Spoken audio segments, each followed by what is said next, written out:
Olá, frequentadores da Casa de Abel Sebastião de Almeida, ouvintes da rádio e da TV Abel. Dando continuidade ao estudo do livro dos Espíritos, hoje examinaremos as questões 50 a 54. Elas estão na parte primeira das causas primárias, no capítulo 3 da criação. Os itens: povoamento da Terra, Adão, diversidade das raças humanas. Que a luz, a paz, o amor de Jesus permaneça em nossos corações. Primeira questão que nós iremos examinar nesse item, povoamento da Terra, Adão. Questão 50. Foi perguntado por Kardec: a espécie humana começou por um único homem? Olha o que eles responderam: não, aquele a quem chamais Adão não foi o primeiro, nem o único a povoar a terra.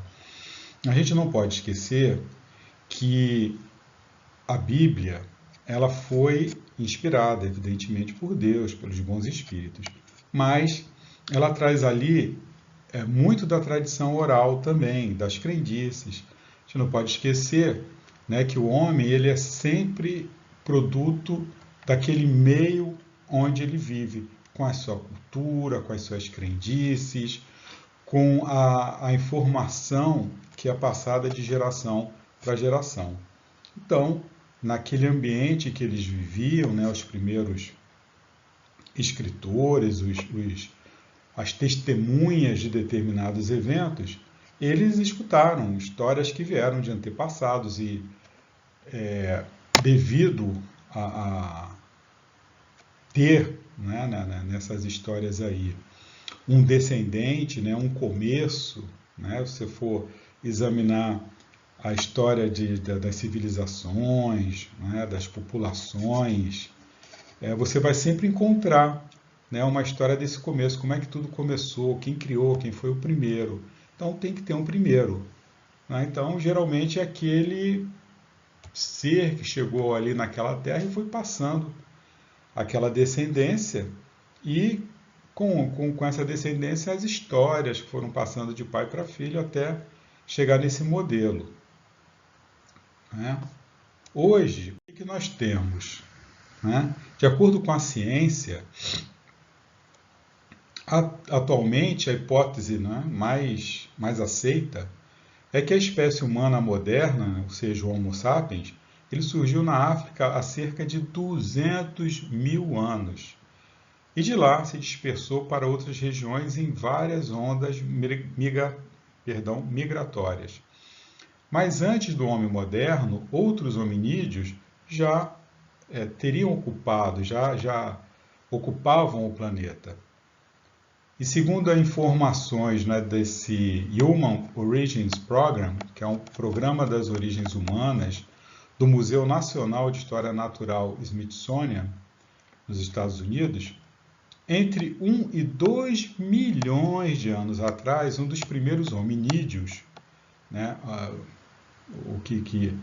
uma das nossas descendências, os nossos ancestrais, o Homo erectus, deixou a África e se dispersou para várias partes do mundo, especialmente em direção ao leste asiático.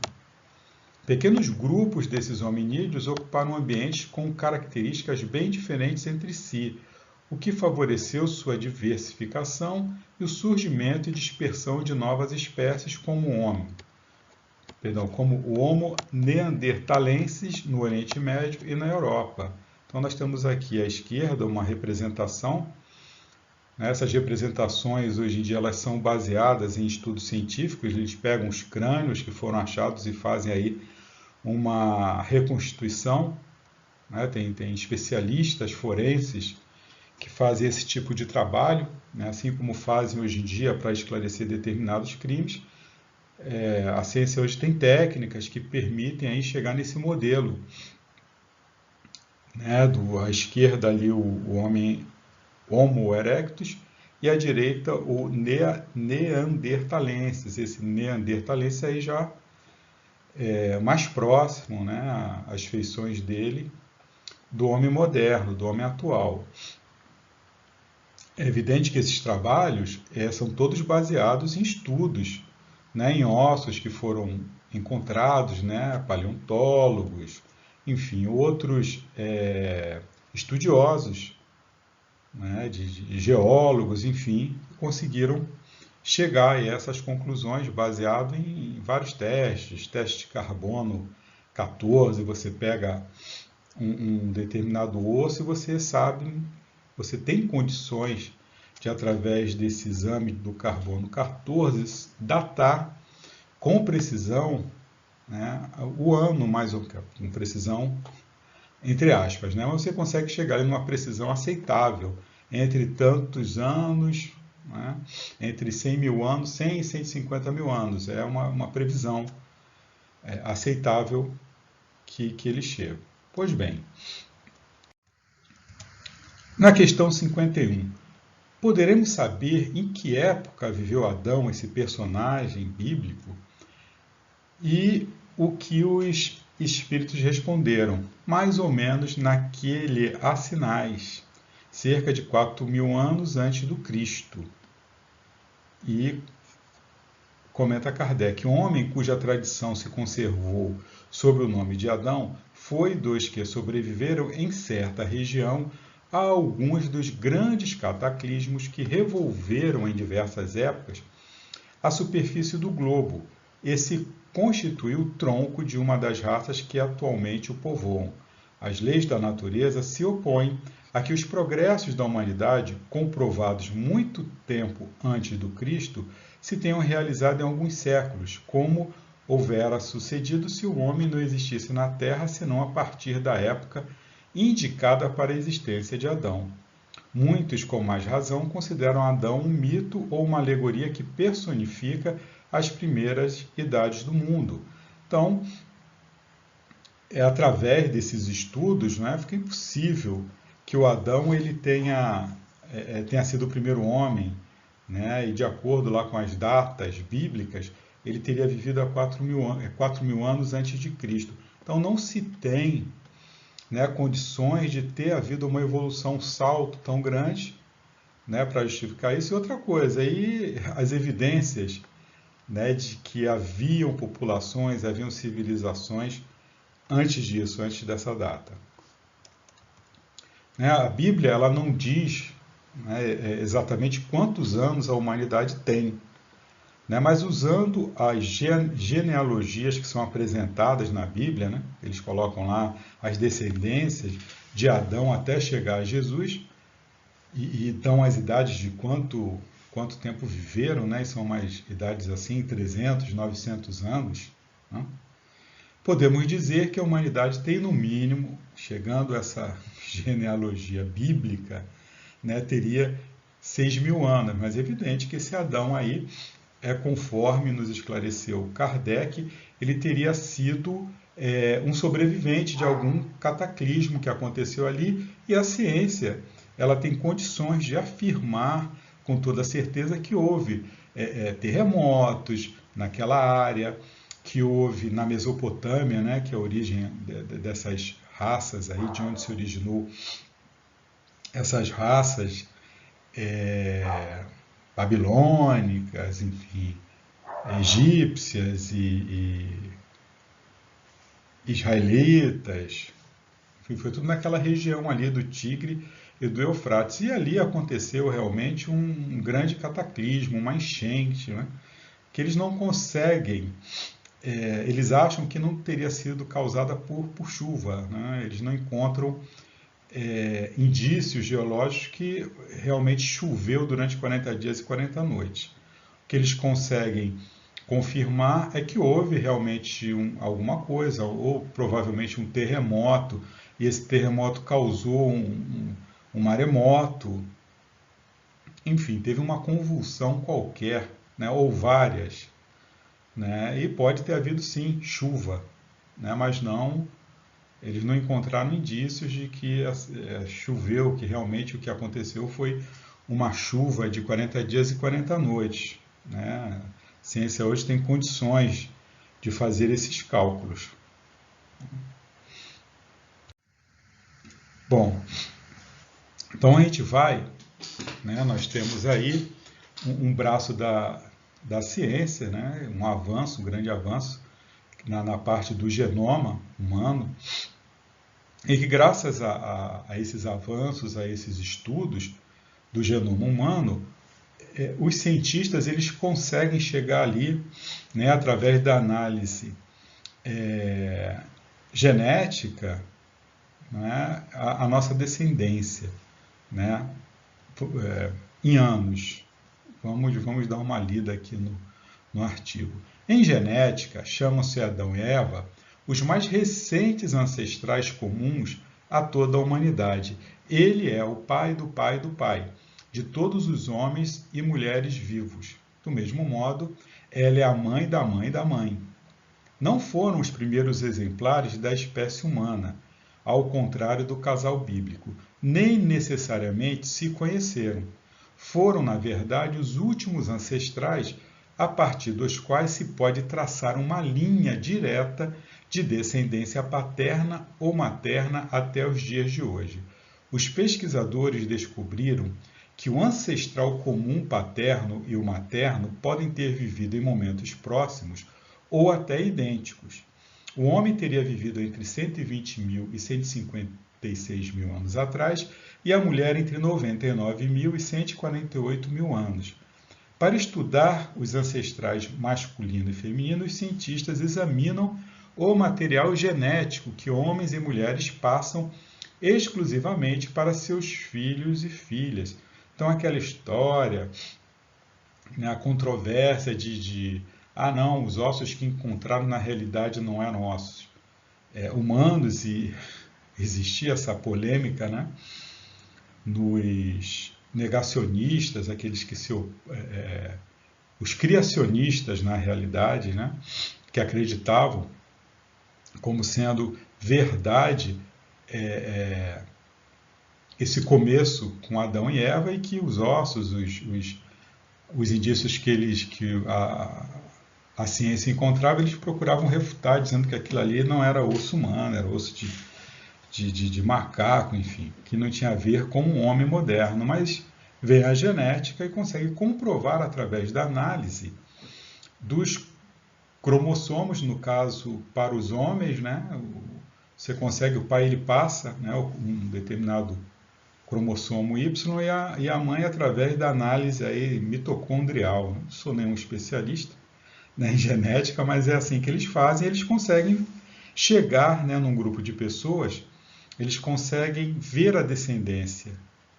Né? Como que eles conseguem fazer isso? Realmente eu não tenho a menor ideia, mas os cientistas conseguem, através da análise do DNA, chegar a essas conclusões. Assim como hoje em dia existe aquele exame de paternidade, né? A mãe diz que o fulano é o pai fala não é, e entra na justiça, a justiça vai e fala não, você tem que dar o material genético aí, e através do material genético se consegue chegar rapidamente, hoje em dia, né, para saber se aquele realmente é o pai da criança ou não. Da mesma forma, eles conseguem remontar, né, uma genealogia através da análise do nosso DNA. Então, nós trazemos no nosso DNA a história, né, da nossa ancestralidade. E uma coisa interessante, quando eu estava lendo esse artigo, é que isso aí foi o que eles conseguiram isolar e estudar. Não significa, né, que não tenham existido outros. Por quê? Porque eles podem não ter conseguido passar adiante o seu material genético. Né? Haviam muitas guerras, era um povo que, né, os nossos ancestrais brigavam, guerreavam entre si, então muita coisa aí pode ter se perdido. Mas, enfim, só por aí dá para ver que a gente não pode, né, acreditar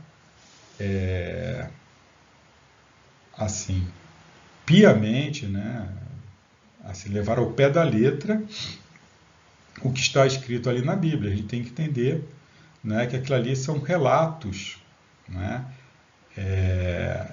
numa época onde não se havia a ciência que existe hoje, né? Tem muito da tradição oral, tem muita crendice, tem muito, enfim. A própria Bíblia hebraica, os estudiosos, eles sabem que ali está cheio de enxertia, de tradições babilônicas, né? Que eles foram escravizados pelos babilônios e eles assimilaram muito dessa cultura e tem muito da cultura assíria, né, nessas histórias, nessas narrativas bíblicas. Então, você não pode levar ao pé da letra. Você tem a ciência, né, hoje para demonstrar. Então, é o que temos que fazer. Né? Sempre o bom senso e a razão. Continuando. Agora no item diversidade das raças humanas. Na questão 52. De onde provém as diferenças físicas e morais que distinguem as raças humanas na Terra? E eles responderam: do clima, da vida e dos costumes. Dá-se aí o que se dá com dois filhos de uma mesma mãe que, educados longe um do outro de modos diferentes, em nada se assemelharão quanto à moral. Então, o homem ele é produto do meio. Né? Se você vive numa região, essa região aí é isolada, e você tem comida em abundância, você não vai guerrear. Né? Se a população é pequena, você tem comida em abundância. Agora, se você vive numa região onde os recursos são escassos, a tendência é que aquele povo dali seja um povo guerreiro. Ele vai ter que lutar para conseguir sobreviver. Então, você vai ter aí duas distinções. Você vai ter uma sociedade isolada, que é mais pacífica, que tem por que brigar, né? Tá tudo ali. E você tem uma outra que tem a necessidade, né, de brigar. É evidente que essa que tem a necessidade de brigar, ela vai desenvolver habilidades, né? Ela vai desenvolver técnicas de guerra, ela vai desenvolver ferramentas, enquanto que aquela que é mais pacífica vai desenvolver outros aspectos, né, mais relativos à própria convivência social, à moralidade. Né? Com o tempo, o que acontece? Uma mescla, não vai ocorrer, né? Porque essa civilização não vai conseguir ficar isolada. E outra coisa, tem um crescimento populacional, né? Enfim, você vai chegar aí a uma equalização, né? E uma troca, né, dos conhecimentos adquiridos. Mas você vai ter diferenças, é claro, são diferenças culturais, tecnológicas. Nós temos isso hoje com toda a comunicação existente. Né? E um outro texto científico aqui também. Né? A migração dos homens pelo planeta ela começou há cerca de 2 milhões de anos, quando o Homo habilis se estabeleceu no norte da África, na Europa e na Ásia. Graças aos diferentes climas enfrentados nas diferentes regiões, o gênero Homo evoluiu para diferentes espécies no mundo. Né? Então, o clima, as condições ali, elas vão influenciar. Entre 350 e 200 mil anos atrás, encontram-se os primeiros registros arqueológicos de nossa espécie, o Homo sapiens, que significa pessoa sábia. Mas ela não nasceu tão sapiens assim. Foi no decorrer de milhares de anos que desenvolvemos grandes habilidades como a linguagem de comunicação, as habilidades sociais de viver em grandes grupos e a capacidade de acreditar em ideias puramente imaginárias, não naturais. Um dos fatores para essa mudança talvez tenha sido o hábito de cozinhar alimentos. Acredita-se que o hábito de cozinhar tenha proporcionado um encurtamento do trato intestinal e o crescimento do cérebro humano. Quanto menos energia gasta na digestão de alimentos crus, mais energia é disponível para o desenvolvimento do cérebro. Então, nós vamos ter aí essas diferenças de acordo com os usos e costumes. E a ciência, hoje em dia, ela tem a capacidade de fazer determinadas análises, né, e chegaram a determinadas conclusões. Então, o homem que comia alimento cru, ele gastava uma quantidade muito grande de energia para digerir esses alimentos crus. Uma vez que o homem domina o fogo e passa a cozinhar, a energia despendida, né, para você tratar, consumir aqueles alimentos é muito menor. Então você pode desenvolver outros órgãos, né? Você tem energia sobrando e aquilo ali vai ser canalizado para um outro órgão, nesse caso o cérebro. E os cientistas chegam a essa conclusão analisando aí as caixas cranianas, né, do Homo sapiens, que tinham um cérebro maior, né, mais detalhado do que outras espécies. Questão 53. O homem surgiu em muitos pontos do globo? Sim, e em épocas várias, o que também constitui uma das causas da diversidade das raças, depois dispersando-se os homens por climas diversos e aliando-se os de uma aos de outras raças, novos tipos se formaram. Então, nós sabemos que tem eras glaciais de 15 em 15 mil anos, existe uma diminuição da temperatura, então obrigando o homem, né, a se movimentar. A providência divina ela tem ferramentas justamente para tirar o homem ali daquela zona de conforto. Vamos caminhar, vamos andar, vamos trocar, vamos conhecer, né? E o homem tinha que sair ali daquela sua zona de conforto, procurar alimento, procurar abrigo, para sair daquele frio e se adaptar também a determinadas intempéries. E um desdobramento dessa questão, complemento, né, 53A. Estas diferenças constituem espécies distintas? E eles respondem, certamente que não. Todos são da mesma família. Porventura, as múltiplas variedades de um mesmo fruto são motivo para que elas deixem de formar uma só espécie? Então, as diversas raças que foram sendo formadas aí, na realidade, é uma coisa só. Mas se o ser humano que vivia lá na África, naquele sol, né, naquele ambiente, naquelas savanas lá, não tinha onde se abrigar, é evidente que a pele dele vai ter uma determinada cor, né? Ele precisa de mais melanina para se proteger, ao contrário de um que vive numa floresta boreal, com climas menos a menos, eles têm que vestir roupas pesadas, roupas de couro, não vai pegar sol, não vai ter necessidade, né, de tanta melanina assim. E aí você tem essas diversidades, né, de raças, porque dependendo do clima, dependendo das condições, dependendo da alimentação, você aí ao longo do tempo vai sofrer determinadas mudanças. Questão 54. Pelo fato de não proceder de um só indivíduo, a espécie humana, devem os homens deixar de considerar-se irmãos?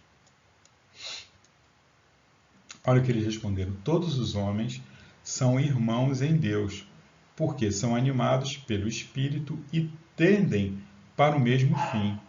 Estais sempre inclinados a tomar as palavras na sua significação literal. Ele ainda um puxão de orelha, né? Que a gente tem essa coisa de entender literalmente algo. Está escrito assim, vale o escrito. A gente tem que saber interpretar. Pois bem, nós falamos até agora, nos comentários, nós trouxemos aquela visão científica. O que a ciência através dos estudos geológicos, antropológicos, paleontológicos, nos mostra. Agora nós vamos ver aqui na Gênese, né, uma explicação também dessa diversidade. Tem uma lacuna que a ciência não consegue entender, é que teve um boom um determinado momento, justamente naquela época lá que remonta mais ou menos a 4.000 anos antes do Cristo. Surgiu a escrita em vários pontos do globo, né? Você tem culturas que não se comunicavam de jeito nenhum, e aí tem a escrita lá no Egito, na Índia, na América do Sul, os maias, os astecas, quer dizer, você não tinha condição nenhuma deles terem esse intercâmbio, e de repente tem aquele boom, pirâmides, construções, grandes avanços tecnológicos, morais. E o porquê disso? Por que durante, vamos aí remontar a 200.000 anos, né, atrás, né, mais ou menos, que é quando surgiu lá o Sapiens. Por que durante 200.000 anos o homem esteve estacionário e 4.000 anos antes de Cristo teve esse boom? Eles não conseguem explicar. Mas, graças ao Consolador prometido, nós temos uma explicação. Então vamos lá na Gênesis capítulo 11, quando se trata de Gênese espiritual. Há, pois, emigrações e imigrações coletivas de um mundo para outro, donde resulta a introdução na população de um deles de elementos inteiramente novos, novas raças de espíritos vindo misturar-se às existentes, constituem novas raças de homens. Ora, como os espíritos nunca mais perdem o que adquiriram, consigo trazem eles sempre a inteligência e a intuição de conhecimentos que possuem, o que faz que imprimam o caráter que lhes é peculiar à raça corpórea que venham animar. Então, nos esclarece, né, os amigos espirituais, que existem, né, emigrações e imigrações de mundo para mundo. Né? Continuando, de acordo com o ensino dos espíritos, foi uma dessas grandes imigrações, ou se quiserem, uma dessas colônias de espíritos, vinda de outra esfera, que deu origem à raça simbolizada na pessoa de Adão, e por essa razão mesmo a chamada raça adâmica. Quando ela aqui chegou, a Terra já estava povoada desde tempos imemoriais, como a América, quando aí chegaram os europeus. Os europeus chegaram lá na América, achavam que não tinha ninguém ali, não tinha nada, e já tinha, né, civilizações que até rivalizavam, né, em termos de cidades. Tinham cidades mais modernas, né, na cultura asteca, na cultura maia, do que tinha na Europa. Continuando, mais adiantada do que as que a tinham precedido neste planeta, a raça adâmica é, com efeito, a mais inteligente, a que impele ao progresso todas as outras. A Gênese nolo mostra desde os seus primórdios, industriosa, apta às artes e às ciências, sem haver passado aqui pela infância espiritual, o que não se dá com as raças primitivas, mas concorda com a opinião de que ela se compunha de espíritos que já tinham progredido bastante. Tudo prova que a raça adâmica não é antiga na Terra, e nada se opõe a que seja considerada como habitando este globo desde apenas alguns milhares de anos, o que não estaria em contradição nem com os fatos geológicos, nem com as observações antropológicas, antes tenderiam a confirmá-la. Então, aquilo que eu estava falando. A ciência consegue concluir, né, que existia, sim, civilizações antes, né, de 4.000 anos, só que essas civilizações eram muito primitivas. Né? Era homem ainda com um ferramental de pedra, e alguns raros casos dominavam o metal, e de repente você tem um florescimento de civilizações em várias partes do globo, com uma tecnologia assim que nunca tinha sido vista. Então, isso tudo aí indica que houve o quê? Algo externo aconteceu, né? Uma intromissão. Os ufólogos acham que foram, né, os seres de outros planetas não estão errados, porque foram espíritos, né, de outros planetas que aqui vieram. Agora, o porquê que isso acontece? Então, vamos lá. Nos esclarece Emmanuel, no livro A Caminho da Luz, né, através da psicografia do Chico Xavier, lá no capítulo 3, ele nos fala sobre as raças adâmicas. E diz o seguinte: nos mapas zodiacais que os astrônomos terrestres compulsam em seus estudos, observa-se desenhada uma grande estrela na constelação do Cocheiro, que recebeu na Terra o nome de Cabra ou Capela. Há muitos milênios, um dos orbes de Capela, que guarda muitas afinidades com o globo terrestre, atingira a culminância de um dos seus extraordinários ciclos evolutivos. As lutas finais de um longo aperfeiçoamento estavam delineadas como ora acontece convosco, né? Nós estamos saindo de um ciclo de provas e expiações para um outro ciclo que se inicia de regeneração. Relativamente às transições esperadas no século XX, neste crepúsculo de civilização. Olha só que interessante, alguns milhões de espíritos rebeldes lá existiam no caminho da evolução geral, dificultando a consolidação das penosas conquistas daqueles povos cheios de piedade e virtudes. Mas uma ação de saneamento geral os alijaria daquela humanidade, que fizera jus à concórdia perpétua para a edificação dos seus elevados trabalhos. Então você tinha ali no meio daqueles espíritos que já estavam bastante adiantados moralmente, outros que estavam ali atrapalhando, né? Nós temos um acontecimento muito, né, um fenômeno muito semelhante que está acontecendo conosco, e os bons espíritos já nos informaram que esse expurgo, né, essa imigração, no caso nosso, né, vai ser uma imigração, os espíritos vão estar saindo daqui para um outro planeta, né, que esteja em concordância moral com esses espíritos que estão aqui atrapalhando, como aconteceu conosco, com os habitantes de Capela. As grandes comunidades espirituais, diretoras do cosmos, deliberam então localizar aquelas entidades que se tornaram pertinazes no crime aqui na Terra longínqua, onde aprenderiam a realizar na dor e nos trabalhos penosos do seu ambiente as grandes conquistas do coração e impulsionando simultaneamente o progresso dos seus irmãos inferiores. Então Deus sempre sabe tirar, né? Sempre tira do mal o bem. Então esses irmãozinhos que estavam atrapalhando lá nesse orbe, eles foram retirados de lá e colocados aqui na Terra. Por quê? Porque nós não tínhamos o avanço intelectual ainda, nem o moral. Então, mesmo esses espíritos, eles já tinham mais moralidade do que nós aqui. Então, eles iriam nos ajudar, né? Lá eles atrapalhavam e aqui eles iriam impulsionar, né, o nosso crescimento, tanto intelectual quanto moral. Foi assim que Jesus recebeu, à luz do seu reino de amor e de justiça, aquela turba de seres sofredores e infelizes.